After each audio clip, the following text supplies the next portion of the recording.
Breaking news coming into our newsroom in just the last few minutes. The 2020 Olympic Games, scheduled for late July into early August of this year in Tokyo, will be postponed for a year because of the coronavirus pandemic.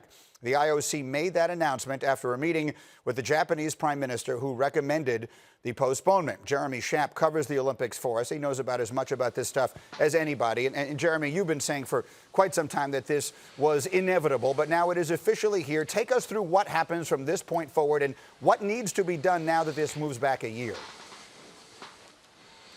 It's not clear right now, Mike. I mean, this is, as you know, as we all know, unprecedented. The Olympics have been canceled before because of World War I and World War II in 1916, 1940, 1944, but there has never been a postponement before. This is, like so much of what we're experiencing in our daily lives now, entirely uncharted territory.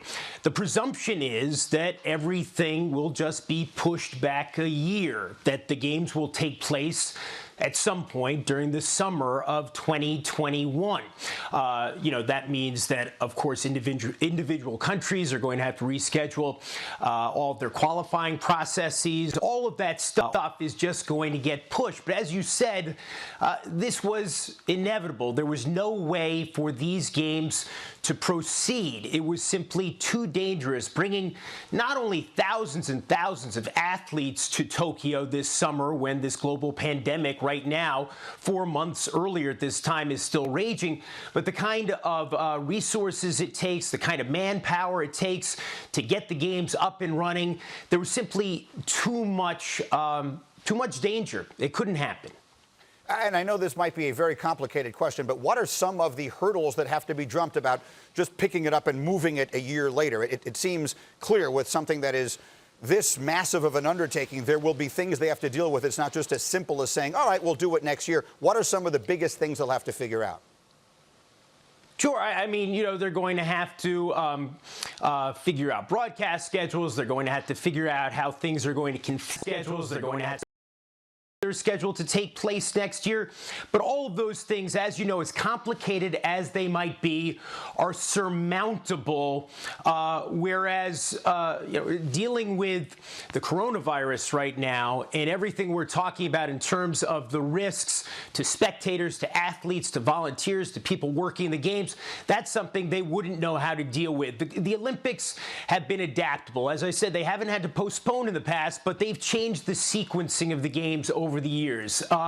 If Tokyo was ready for this to happen in July, 4 months from now, it will be ready to do this 16 months from now, or if my math's right, I think 16 months from now. They'll figure it out, but it's going to be a massive undertaking, rescheduling everything that needs to be rescheduled, not only at the Olympic site itself in Tokyo, but everything in terms of the preliminaries to that. As we know, it's a process when you have trials in so many sports. In some countries, like the United States, the larger members, some countries, Olympics themselves, when you're talking about the track and field trials and the swimming trials and so forth. It's going to be a big logistical nightmare, but it's something that the IOC, which every 2 years pulls off the biggest event in the world in terms of participation, is more than up to the task of handling, I would think.